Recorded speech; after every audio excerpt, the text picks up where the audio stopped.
The figure of the wounded father appears in myth and fiction as a symbol for the past, tradition, our own inherited identity, the bedrock of our present world gone dark, decadent, calcified. A blind and bedridden old man like Isaac in the Bible, and sometimes outright malevolent, having fallen under the sway of some evil power. It resonates with a contemporary culture that has by now wandered far away from the traditional moral frameworks of even its recent forerunners.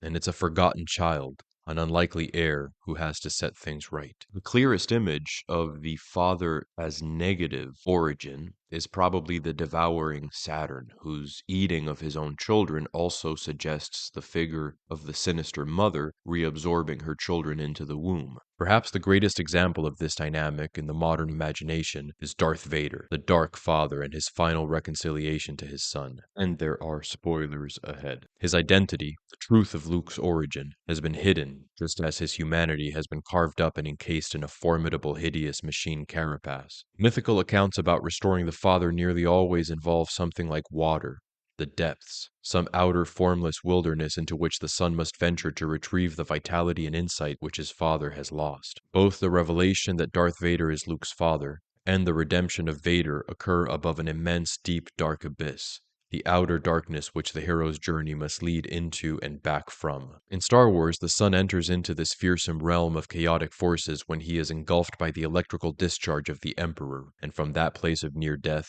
he calls out to his father. That phrase, that plea, awakens Vader, ends his slumber, and so he throws the false authority into the pit. He slays the despot who usurped his loyalty and turned him against his own flesh. Both the flesh of his body turned machine and the flesh of his son. The sinister presence is banished into the abyss, and we see another symbol of the waters flowing up, as if to water a heroic rebirth, no longer stored up in the chaotic belly of the beast.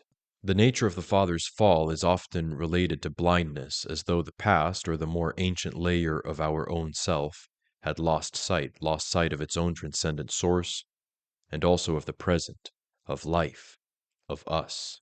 Indeed, it's the alienation of father and son, of the need for stable authority and dynamic adventure at the level of culture, of the contemplative eye and the reflexive awareness, the inner me and the dynamic mind at the level of the individual, that leads to spiritual blindness. It's the splitting of these two that makes us go astray. The correct relationship between these two archetypes is presented in the book of Daniel, where the Son of Man is presented, as it were, as a sacrifice to the Ancient of Days, but thereby glorified and receives dominion. So the Ancient of Days is not God as such, but is a symbol of divine authority, stability, and the Son of Man is the knight, the adventure, the dynamic aspect that returns to the stable I of the Ancient of Days, and thereby becomes able to rule the realm of multiplicity, the earth, to have dominion in the realm of the manifested. Before dying, Vader asks his son to remove his helmet that he might see Luke with his own eyes, if only once.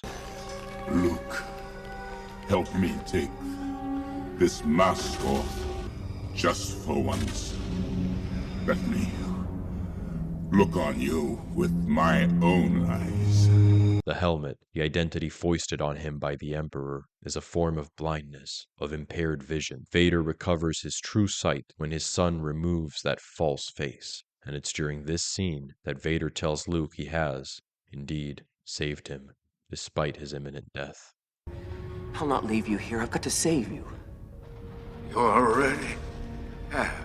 There are parallels here to the story of the Book of Tobit, where Tobit goes blind and sends Tobias, his son, into foreign lands. Tobias goes with Raphael, an angel, and eventually finds a river from which he raises up a monstrous fish. He's instructed by Raphael to eat the flesh of the fish and keep its guts. So we have here the vitality or insight that's been kept in chaotic waters in a foreign wilderness, and its flesh has to be integrated by the sun, and its guts end up being medicinal. They are able to heal Tobit's eyesight and make him recover his eyesight as Tobias goes back home. In the 2001 animated film Spirited Away, a Japanese family traveling to their new home makes a pit stop at one of the country's numerous abandoned theme parks, discovering a mysterious buffet. The child of the family and protagonist, Chihiro, is concerned, but her parents decide to go ahead and eat the food, in course of which they transform into swine before her eyes. It's the traditional idea that if you eat from the food of fairyland, you'll have to stay there. As a result, Chihiro must enter the realm of the spirits who apparently inhabit this abandoned park, where she begins working at a bathhouse owned by the witch Yubaba, who now owns her parents as well. She strikes a deal to have them turned back into their human form, but during her time there, she meets a young man, Haku, who turns out to be a river spirit. He's hostile at first, being the apprentice of Yubaba, but eventually she removes a black slug from him, which Yubaba had put there in order to control him. Chihiro does this by feeding him a medicinal herb dumpling given to her by a river god. Since Haku is part of her quest to restore her parents, we might compare this dumpling from the river god to the medicinal fish from the river in Tobit's story. Eventually, Chihiro remembers having met Haku as a child, when she nearly drowned in a river from which he rescued her. It was the river of which he is the guardian angel, but it has since been drained to make room for apartment blocks, for which reason Haku had lost his way. The river represented by Haku is the opposite of the waters of the bathhouse owned by Yubaba. Water is positive symbol of life, as distinct from the waters as chaotic symbol for a disordered psyche.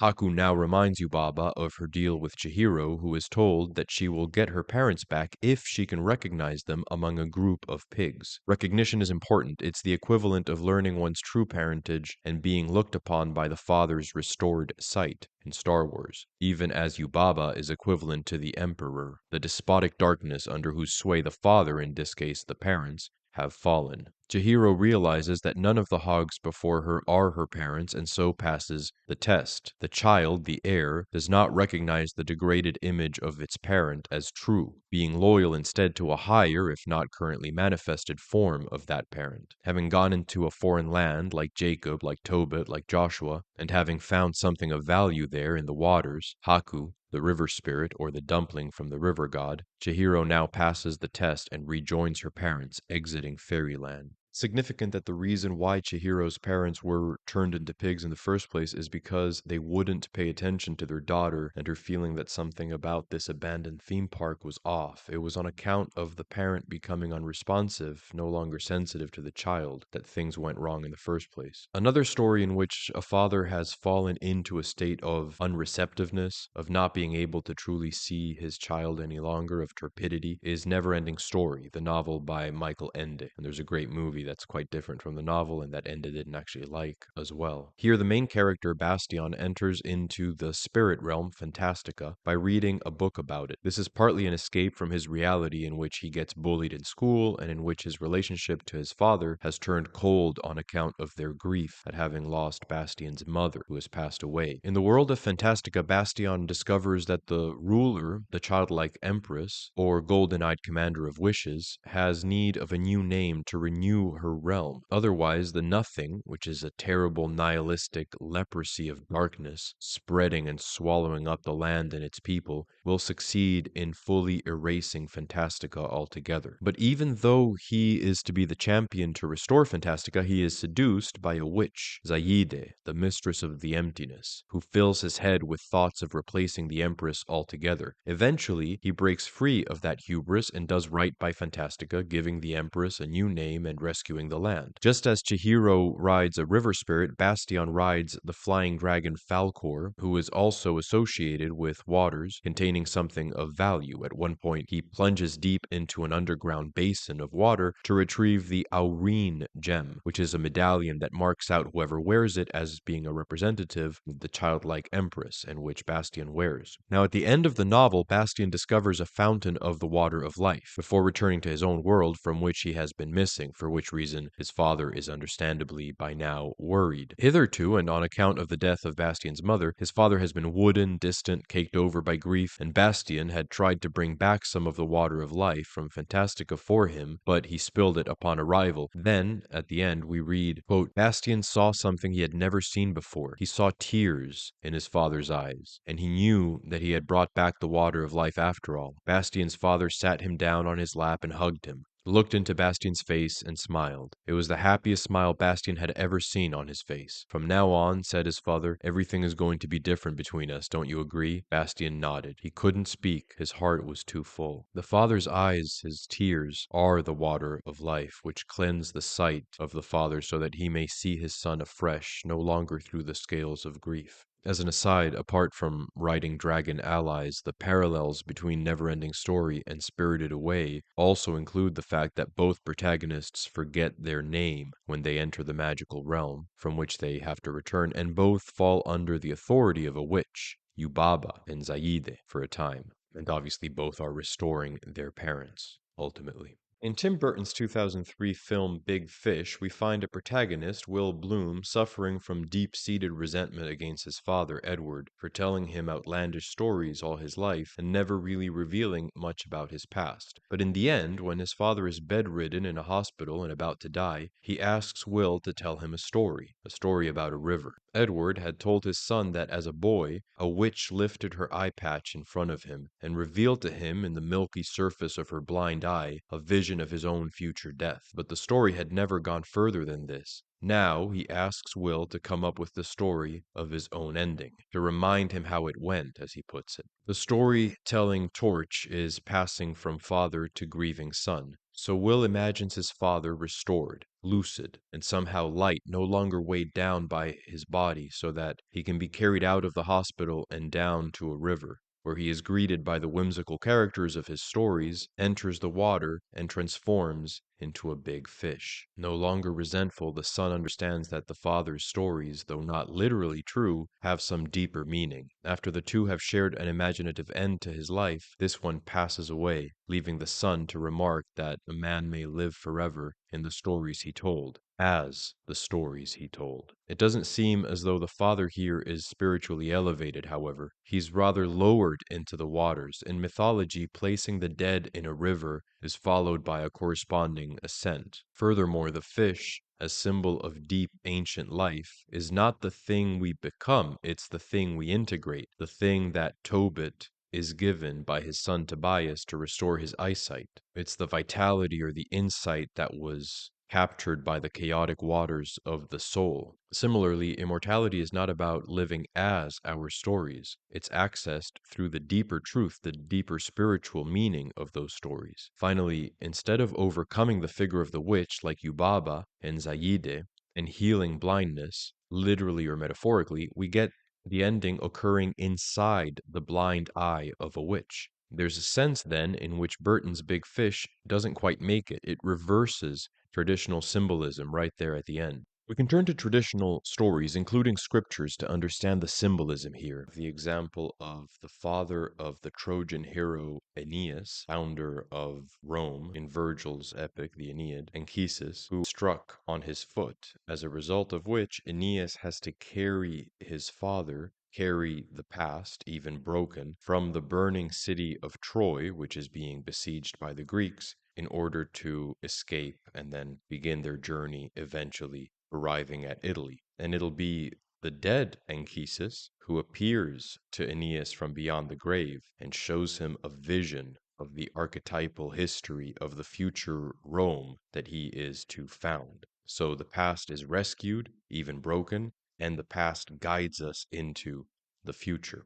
In the Holy Grail story, an unworthy king reaches for the Grail and is struck down, remaining wounded until a descendant of his is proven worthy of that holy object. The king is called the Fisher King, spending his time fishing and waiting for redemption, which relates him to the instability of the waters, which must be calmed before one can attain spiritual rebirth from the Grail, which is a womb-like symbol. His descendant, the knight Galahad, eventually rides on Solomon's ship to the blessed island of Saras, the mythical homeland of the Grail, but is thrown in prison there, for even this land has fallen under the sway of an evil force, being ruled by a tyrant. Eventually, however, the Grail appears to Galahad. He leaves prison, deposes the oppressor of Saras, and becomes its rightful monarch. His ancestor, the wounded king, is healed and taken up to paradise. In the story of Joseph, son of Jacob, this one is thrown into a well by his jealous brothers, and after being discovered there by a group of merchants, is taken to Egypt and sold into slavery. Jacob goes blind for grief at having lost Joseph, although he believes Joseph is out there, and he turns only to God for comfort. Joseph serves at a wealthy Egyptian man's estate, where he eventually faces the advances of the man's wife. He doesn't succumb, but